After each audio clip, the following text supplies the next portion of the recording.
Hello guys. तो आज हम बात करने वाले हैं टाइप्स ऑफ वेक्टर्स के बारे में। ठीक है, topic is types of vectors. तो बेसिकली वेक्टर्स दो टाइप के होते हैं। One type is polar vector and the another is axial vector। तो सबसे पहला टाइप है polar vector. What is the polar vector? जैसा कि यहां पर वर्ड है पोल, ठीक है, तो ये पोल सिग्निफाई करता है कि इस वेक्टर का कोई एक फिक्स पोल होगा जहां से वेक्टर क्या हो रहा है, स्टार्ट हो रहा है। Basically these are the vectors which have initial point और अ स्टार्टिंग पॉइंट। ठीक है, ऐसे वेक्टर्स जिनका कोई क्या हो, इनिशियल पॉइंट हो या इसे हम बोलेंगे स्टार्टिंग पॉइंट। तो ऐसे वेक्टर्स को बोला जाता है पोलर वेक्टर्स। ठीक है, दूसरी बात, जो ये पोलर वेक्टर्स होते हैं ये लीनियर इफेक्ट के साथ जुड़े हुए होते हैं। ठीक है, ये हमेशा किसको रिप्रेजेंट करते हैं, लीनियर इफेक्ट को रिप्रेजेंट करते हैं। अब ये लीनियर इफेक्ट क्या होता है इसको अभी देखेंगे। ठीक है, तो पोलर वेक्टर के कुछ एग्जांपल देखिए। जैसे इसका पहला एग्जांपल है पोजीशन वेक्टर।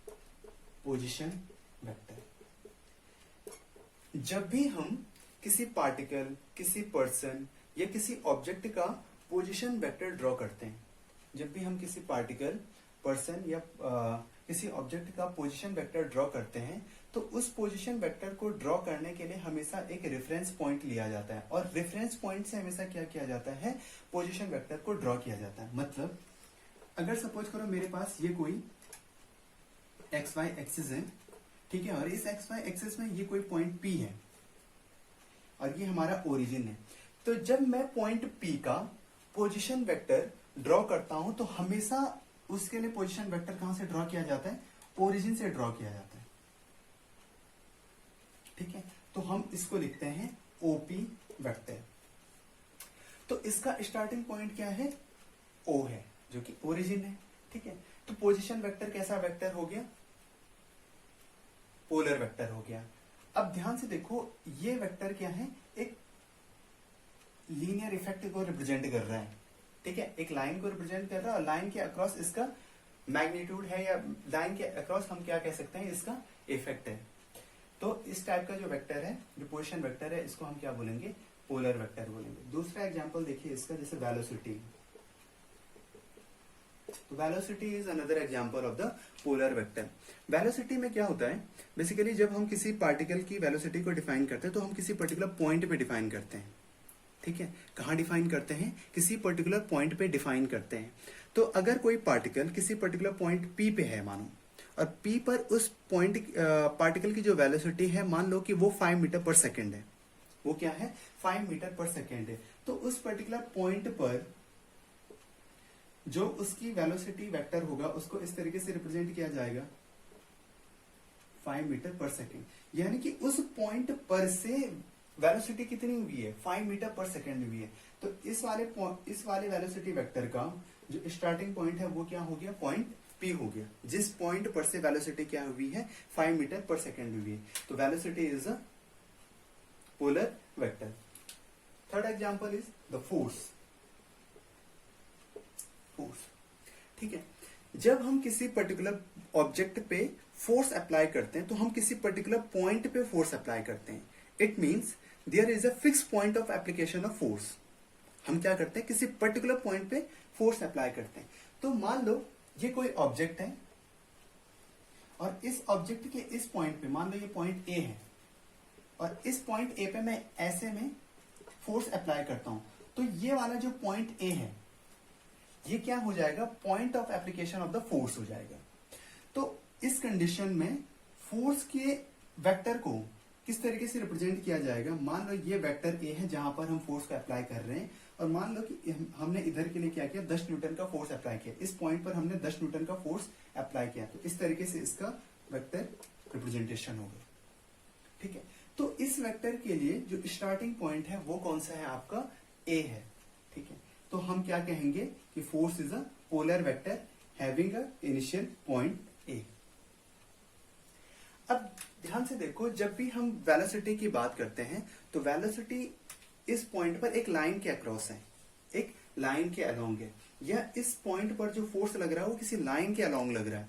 तो बेसिकली ये जो इफेक्ट क्रिएट हो रहे हैं वो किस टाइप के इफेक्ट हैं, लीनियर इफेक्ट हैं। तो जब भी हम पोलर वेक्टर की बात करते हैं तो पोलर वेक्टर का हमेशा क्या होता है, स्टार्टिंग पॉइंट होता है, और दूसरी बात कि उसका क्या होता है, लीनियर इफेक्ट होता है। तो ये हो गया आपके पोलर वेक्टर। इसके बाद हम बात करते हैं एक्सियल वेक्टर की। तो axial vectors basically rotational motion से जुड़े हुए क्वांटिटीज होते हैं, रोटेशनल मोशन से जुड़े हुए वेक्टर्स होते हैं। तो ये क्या करते हैं, रोटेशनल इफेक्ट को शो करते हैं। जैसे अगर हम क्या करें कि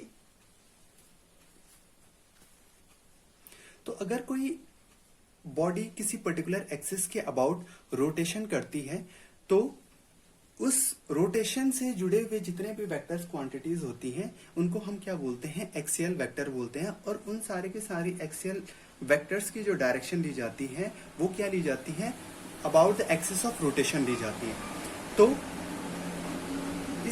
इसमें जो हम वेक्टर की डायरेक्शन लेते हैं, अगर कोई ऑब्जेक्ट क्या कर रहा है किसी एक्सिस के अबाउट, किसी एक्सिस के अबाउट एंटी क्लॉकवाइज रोटेशन कर रहा है, ठीक है, एंटी क्लॉकवाइज रोटेशन कर रहा है या क्लॉकवाइज रोटेशन कर रहा है, तो उसकी डायरेक्शन को मेजर करने के लिए हम क्या करते हैं, राइट हैंड थंब रूल का यूज करते हैं। तो राइट हैंड थंब रूल से क्या होगा कि हम जिस डायरेक्शन में रोटेशन है उस डायरेक्शन में क्या करेंगे, अपनी अंगुलियों को कर्व करेंगे। तो यहाँ देखिए रोटेशन इस डायरेक्शन में ऐसे हो रहा है रोटेशन, तो हम अपनी अंगुलियां इस तरीके से कर्व करेंगे। तो जो डायरेक्शन ऑफ थंब होगी वो रिप्रेजेंट करेगी the direction of the axial vector को।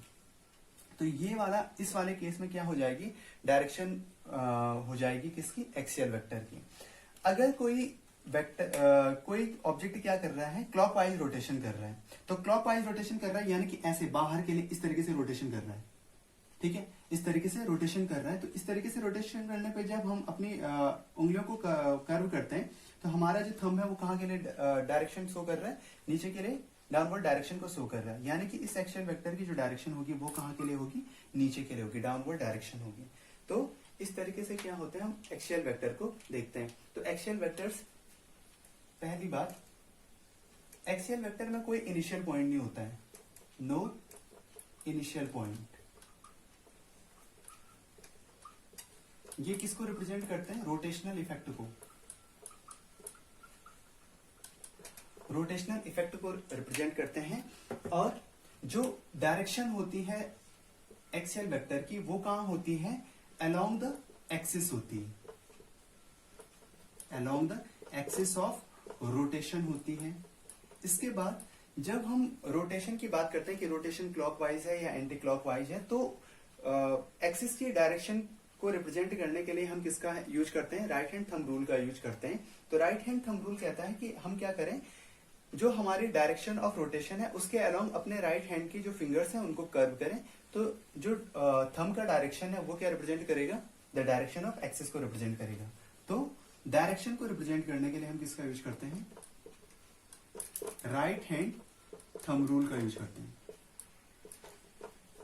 ठीक है। तो अगर ऑब्जेक्ट क्या कर रहा है, एंटी क्लॉकवाइज रोटेशन कर रहा है, then the direction of the axial vector will be upward, and if the direction of rotation is clockwise then the direction of the axial vector will be downward, ठीक है। तो ये हो गए हमारे दो टाइप के वेक्टर। तो अब हम बात करने वाले हैं कुछ टर्म्स के बारे में जो कि वेक्टर अलजेब्रा में हैं और वेक्टर से रिलेटेड होते हैं, ठीक है। तो पहला टॉपिक है यहाँ पे इक्वालिटी ऑफ टू वेक्टर्स। जब भी हम वेक्टर्स की बात करते हैं तो वेक्टर में दो चीजें हमें क्या करनी पड़ती है, डिफाइन करनी पड़ती है। First of them is the magnitude of the vector and second is the direction of the vector। तो अगर कोई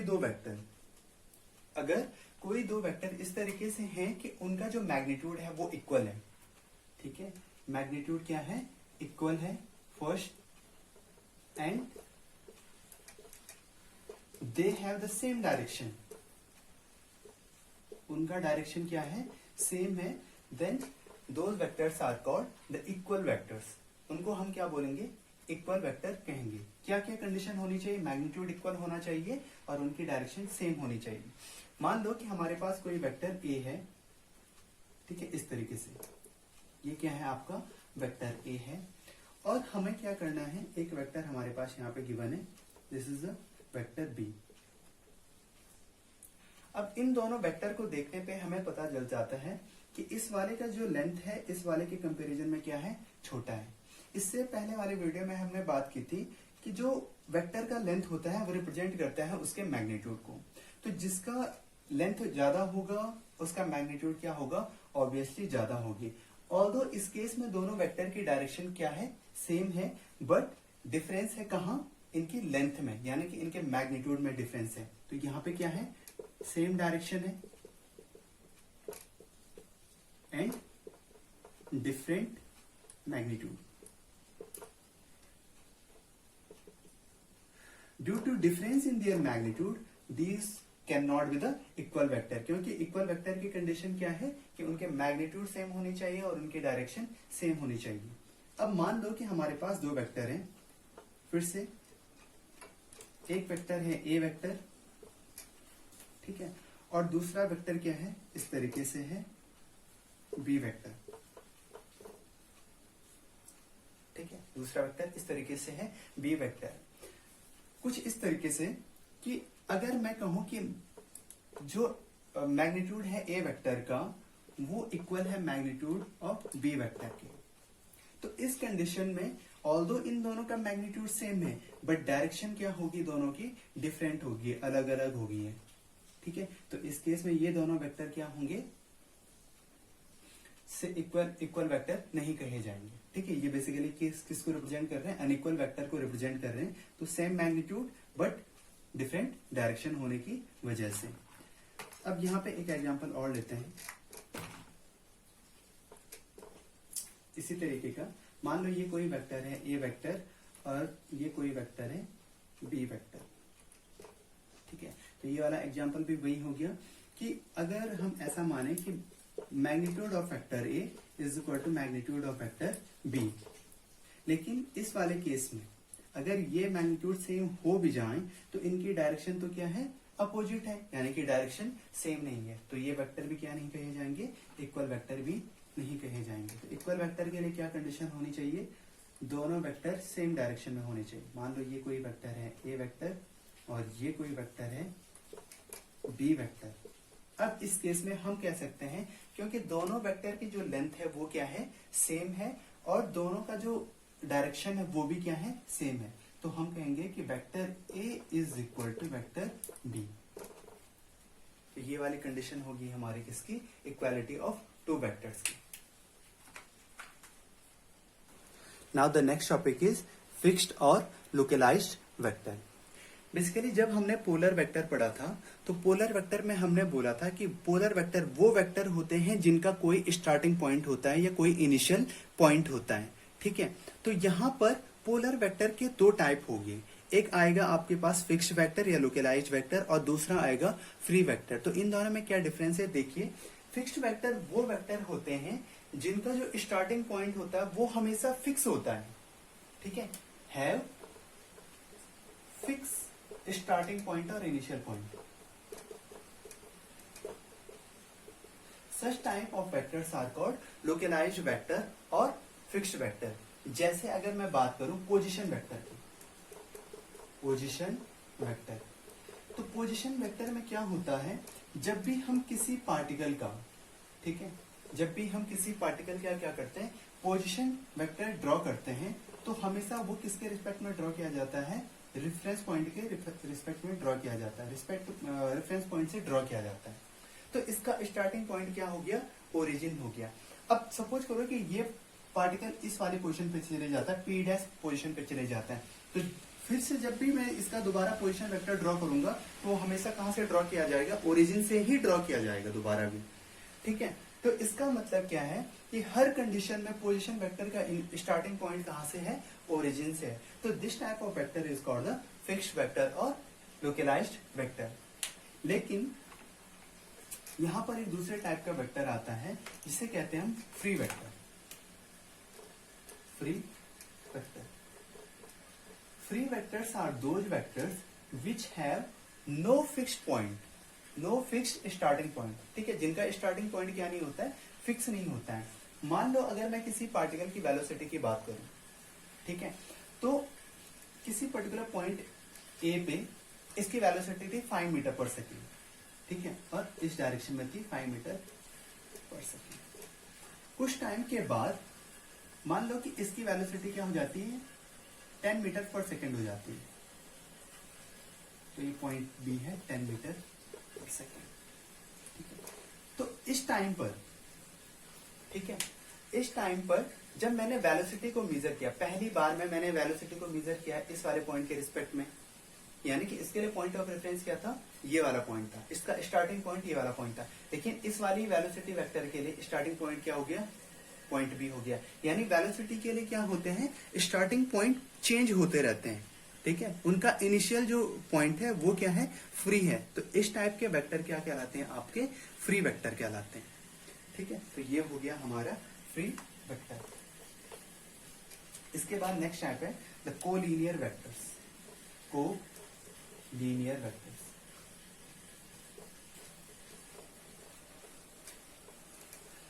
कोलिनियर वेक्टर, जैसा कि इसका नाम बता रहा है, को का मतलब होता है साथ और लीनियर का मतलब होता है लाइन, ठीक है। वो वेक्टर जो किसी एक लाइन के अलोंग, जो वेक्टर क्या होते हैं, किसी एक लाइन के अलोंग होते हैं या पैरेलल होते हैं, ठीक है।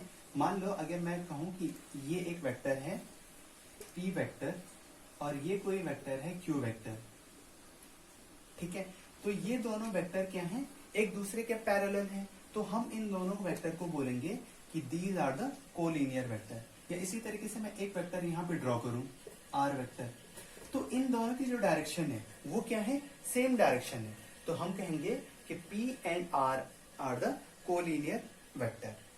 अब इनकी क्या है, एक ही लाइन के अलोंग क्या है, ये है बने हुए हैं वेक्टर।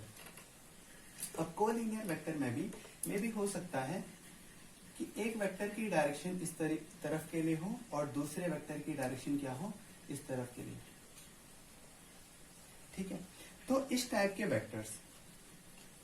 के वेक्टर्स जिनमें जो लाइन ऑफ एक्शन है वेक्टर की वो है तो पैरेलल, ठीक है, लाइन ऑफ एक्शन क्या है, पैरेलल है, but opposite in direction, but क्या है, अपोजिट इन डायरेक्शन। एक का लाइन ऑफ एक्शन उधर के लिए है, एक का इधर के लिए है, तो दोनों की क्या होगी, डायरेक्शन अलग अलग होगी।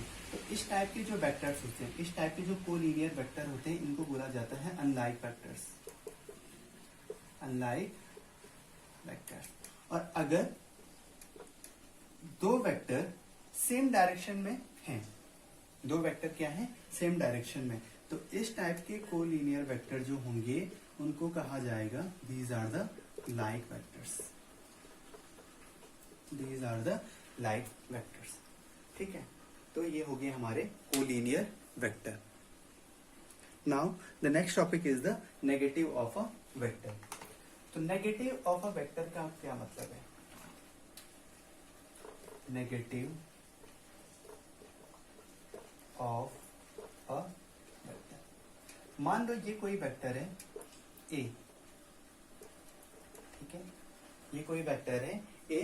तो नेगेटिव ऑफ अ वेक्टर का मतलब है कि इस वेक्टर का नेगेटिव बताना है, तो जो हम इसका नेगेटिव वेक्टर ड्रॉ करेंगे उसकी डायरेक्शन क्या होगी, इस वेक्टर की डायरेक्शन के अपोजिट होगी, बट उसका मैग्नीट्यूड क्या होगा, सेम होगा। यानी कि अगर मैं negative of A vector draw करूं तो ये होगा नेगेटिव ऑफ ए वेक्टर। इसकी डायरेक्शन कहां के लिए होगी, इस तरफ के लिए होगी, ऑल्दो इन दोनों का मैग्नीट्यूड क्या होगा, सेम होगा, ठीक है। तो इस टाइप के वेक्टर को हम क्या बोलते हैं, नेगेटिव वेक्टर बोलते हैं। ये एक दूसरे के क्या कहलाएंगे, नेगेटिव वेक्टर कहलाएंगे। Next topic is the coplanar vector, coplanar vector. जैसा कि इसका नाम ही बता रहा है, को का मतलब होता है एक साथ, प्लेनर का मतलब होता है कि एक ही प्लेन में, तो वो वेक्टर जो एक ही प्लेन में होते हैं वो क्या कहलाते हैं, कोप्लेनर वेक्टर कहलाते हैं। हैव सेम प्लेन या are in same plane, are in same plane,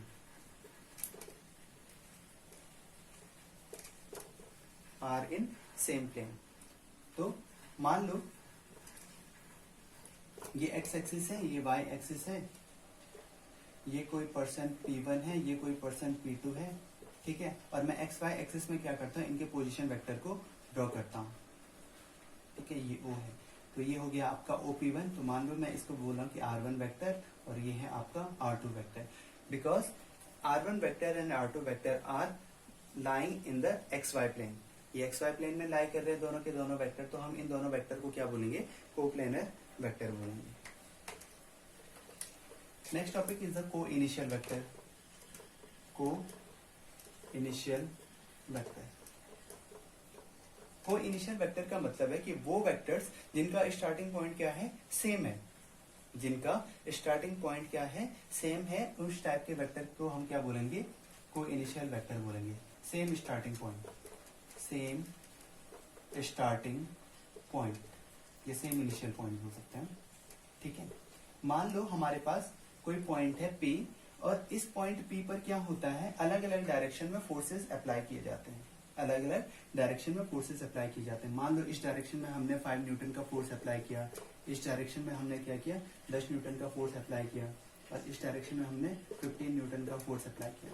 तो बेसिकली ये अलग अलग डायरेक्शन में क्या लग रहे हैं, अलग अलग फोर्स लग रहे हैं। तो इन सारे के सारे फोर्सेस को जब हम वेक्टोरियली रिप्रेजेंट करेंगे, तो इन सभी का स्टार्टिंग पॉइंट क्या होगा, ये पॉइंट P होगा। तो इस टाइप के जो वेक्टर होंगे, मान लो कि मैं इस वाले वेक्टर को नाम दे रहा हूँ F1 वेक्टर, इस वाले वेक्टर को F2 vector, and this is F3 vector. Then F1, F2, F3, all the three vectors have the same initial point, so these will called the co-initial vectors, ठीक है। F1, F2, F3 कैसे vector होंगे, को-इनिशियल vector होंगे। The last topic is the co-terminus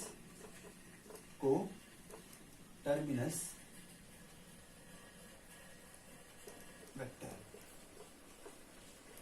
तो को-टर्मिनस vector का मतलब है कि ऐसे वेक्टर जिनका जो टर्मिनेटिंग पॉइंट है, यानी कि जिनका जो एंड पॉइंट है, वो क्या होता है, हमेशा एक ही प्लेस पे होता है, ठीक है।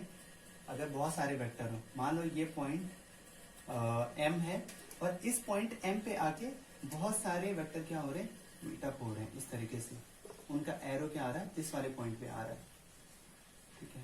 ये मान लो इसका स्टार्टिंग पॉइंट है A है, इसका B है, इसका C है, इसका D है, ठीक है। मान लो ये R1 वेक्टर है, ये R2 वेक्टर है, ये R3 वेक्टर है, दिस इज R4 वेक्टर। तो जब मैं R1 वेक्टर लिखूंगा तो ये लिखा जाएगा AM, ठीक है। जब मैं R2 वेक्टर लिखूंगा तो ये BM, और ये CM वेक्टर, और ये हो जाएगा DM वेक्टर R4 के करस्पॉन्डिंग, ठीक है। तो ये सारे के सारे वेक्टर्स कैसे हैं, को-टर्मिनस वेक्टर है, क्योंकि इनके स्टार्टिंग पॉइंट तो अलग अलग है। इस R1 का स्टार्टिंग पॉइंट A हो गया, R2 का स्टार्टिंग पॉइंट B हो गया, R3 का स्टार्टिंग पॉइंट C, और R4 का स्टार्टिंग पॉइंट D, लेकिन टर्मिनेटिंग पॉइंट क्या है, सबका सेम है। पॉइंट M पे आके क्या हो रहे हैं, टर्मिनेट हो रहे हैं। तो इस टाइप के वेक्टर्स को हम क्या बोलते हैं, को-टर्मिनस वेक्टर बोलते हैं। को का मतलब एक साथ, टर्मिनस का मतलब एंड होना, ठीक है, टर्मिनेट होना। तो this type of vector are called the coterminous vector. Next topic is the zero vector. Zero vector, zero vector is defined as a vector having zero magnitude, ठीक है। एक ऐसा वेक्टर जिसका मैग्नीट्यूड क्या हो, जीरो हो, बट वो क्या करता हूं, किसी डायरेक्शन को रिप्रेजेंट करता हूं, ठीक है। मैग्नीट्यूड क्या होता है, जीरो होता है, बट क्या होती है, डायरेक्शन आर्बिट्रेरी डायरेक्शन को रिप्रेजेंट करता है। आर्बिट्रेरी डायरेक्शन होती है इसकी, कोई एक फिक्स डायरेक्शन नहीं होती, हम उसको किसी भी डायरेक्शन के अलाउंग ले सकते हैं, ठीक है। तो ऐसे वेक्टर को क्या बोलते हैं, हम जीरो वेक्टर बोलते हैं, जिसका मैग्नीट्यूड क्या होता है, जीरो होता है, और डायरेक्शन क्या होती है, आर्बिट्रेरी होती है। मान लो अगर मैं क्या कहता हूं कि कोई पर्सन ओरिजिन पे खड़ा है, कहां पे खड़ा है, ओरिजिन पे खड़ा है। अब ओरिजिन पे तो 3 एक्सिस मीट हो रही है, तो हम उसकी डायरेक्शन कहां लेंगे, ठीक है। तो हम इसकी डायरेक्शन कोई भी एक डायरेक्शन दे सकते हैं, जैसे हमारे क्या होगी, रिक्वायरमेंट होगी, ठीक है। अगर पर्सन ओ पॉइंट पर खड़ा है, ओरिजिन पे खड़ा है, तो हमें किस डायरेक्शन में, हमें कौन सी डायरेक्शन के अलोंग वो चाहिए, वेक्टर चाहिए, हम क्या करेंगे, उस डायरेक्शन को क्या मान लेंगे, उस पोजीशन वेक्टर, उसका जो पोजीशन वेक्टर है उसकी डायरेक्शन मान लेंगे। ठीक है, तो इस टाइप को हम क्या बोलते हैं, जीरो वेक्टर बोलते हैं। इसके बाद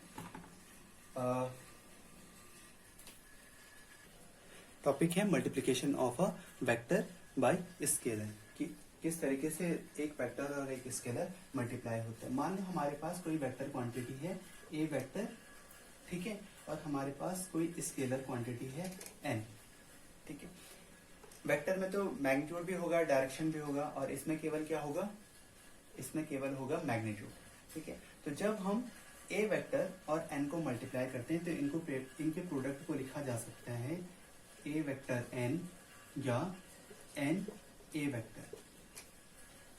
ठीक है, तो ये जो क्वांटिटी लिखी गई है, ये क्वांटिटी बेसिकली वेक्टर क्वांटिटी ही है। ठीक है, कैसी क्वांटिटी है, वेक्टर क्वांटिटी। ये दोनों सेम चीज को रिप्रेजेंट करती हैं, और कैसी क्वांटिटी है, वेक्टर क्वांटिटी है। इस वेक्टर क्वांटिटी का, ठीक है, इस वेक्टर क्वांटिटी का जो मैग्नीट्यूड होगा वो मैग्नीट्यूड होता है इसका n times of magnitude of the vector a, या इसको ऐसे भी लिखा जा सकता है n a वेक्टर। ठीक है, और इसकी जो डायरेक्शन होती है वही होती है जो इस वेक्टर a की डायरेक्शन थी। ठीक है, same as direction of vector a। तो जब हम किसी स्केलर से किसी वेक्टर को मल्टीप्लाई करते हैं तो हमें कौन सी क्वांटिटी मिलती है, again the vector quantity, and the direction of the resultant will be the same as the initial vector. ठीक है, अब मान लो हमारे पास जो स्केलर क्वांटिटी है वो क्या है, कोई रियल नंबर है। कैसा नंबर है, कोई रियल नंबर है। तो जब हम रियल नंबर से क्या करेंगे, किसी वेक्टर क्वांटिटी को मल्टीप्लाई करेंगे, तो वेक्टर क्वांटिटी बेसिकली उसके साथ उसके डायमेंशन भी होंगे। ठीक है, तो उसकी डायमेंशंस पे कोई इम्पैक्ट नहीं पड़ेगा, या उसकी यूनिट पे कोई इम्पैक्ट नहीं पड़ेगा जब हम रिजल्टेंट निकालेंगे या फाइनल निकालेंगे, प्रोडक्ट निकालेंगे। तो प्रोडक्ट की यूनिट भी वही होगी, या प्रोडक्ट की डायमेंशन भी वही होगी जो कि क्या थी, इनिशियल वेक्टर की थी। मान लो मैंने लिखा कि हमारे पास 5 न्यूटन फोर्स है, 5 न्यूटन फोर्स है in the direction of east, किसी पर्टिकुलर पॉइंट पे। ठीक है, in the direction of east. ठीक है, अब मैं इसको 3 से मल्टीप्लाई करता हूँ। कितने से मल्टीप्लाई करता हूँ, 3 से मल्टीप्लाई करूंगा तो ये हो जाएगा 50 Newton force in the direction of east. इसका मतलब यही तो है, 3 टाइम्स ऑफ 5 न्यूटन। ठीक, तो डायरेक्शन तो वही रहेगी। ठीक है, तो कितना हो जाएगा, 50 Newton in the direction of east. लेकिन कुछ वेक्टर, कुछ स्केलर क्वांटिटीज ऐसी भी होती हैं जो डायमेंशन लेस नहीं होती, यानी कि उनकी कुछ ना कुछ यूनिट होती है और कुछ ना कुछ डायमेंशन होती है। जैसे अगर मैं बात करूं मास की, ठीक है, तो मास कैसी क्वांटिटी है, mass is a scalar quantity, have only magnitude. ठीक है, तो उसके पास क्या होता है, केवल मैग्नीट्यूड होता है, डायरेक्शन नहीं होता है। अब मान लो हमारे पास एक वेक्टर क्वांटिटी है, इसको हम बोलते हैं वेलोसिटी। ठीक है, तो मास और वेलोसिटी, ये वेक्टर क्वांटिटी, सॉरी ये स्केलर, और ये कैसी क्वांटिटी है, वेक्टर क्वांटिटी। तो क्या ये दोनों इसी प्रोडक्ट को रिप्रेजेंट कर रहे हैं, multiplication of a vector by scalar. ये स्केलर और ये वेक्टर, यही तो प्रोडक्ट है। ठीक है, तो जब मैं इन दोनों को देखता हूं इंडिविजुअली, तो इसका जो यूनिट होता है, मास का यूनिट क्या होता है, अगर मैं एसआई सिस्टम की बात करूं दैट इज केजी, और वेलोसिटी क्या होता है, मीटर पर सेकेंड। ठीक है, तो इनिशियल वेक्टर का जो यहाँ पे वेलोसिटी वेक्टर का जो यूनिट है वो क्या है, मीटर पर सेकेंड है। जब मैं मास को इसके साथ मल्टीप्लाई करता हूं that is mv vector, mv vector, तो हमें जो क्वांटिटी मिलती है बेसिकली आपको पता होगा वो क्या होता है, मोमेंटम होता है। क्या होता है, मोमेंटम। तो अब इसका जो यूनिट होगा वो क्या होता है, प्रोडक्ट का जो यूनिट होगा वो इस स्केलर क्वांटिटी का unit multiplied by the vector quantity का यूनिट होगा। तो स्केलर क्वांटिटी का यूनिट क्या होगा, केजी, और वेक्टर क्वांटिटी का यूनिट क्या है, मीटर पर सेकेंड। तो प्रोडक्ट का यूनिट क्या आ जाएगा, किलोग्राम मीटर पर सेकेंड आ जाएगा। ठीक है, और अगेन जैसा कि तुम जानते हो, mass scalar quantity, B velocity vector quantity, और इन दोनों का जब हम प्रोडक्ट करते हैं तो हमें मोमेंटम मिलता है, और मोमेंटम कैसी क्वांटिटी है, अगेन वेक्टर क्वांटिटी है। ठीक है, तो इस तरीके से हमारे पास क्या आता है, एक स्केलर और वेक्टर का मल्टीप्लिकेशन आता है। तो इस वीडियो में इतना ही करते हैं, फिर इसके बाद एक इम्पॉर्टेंट टॉपिक है जो कि है एडिशन ऑफ वेक्टर्स। ठीक है, तो नेक्स्ट टॉपिक में करेंगे।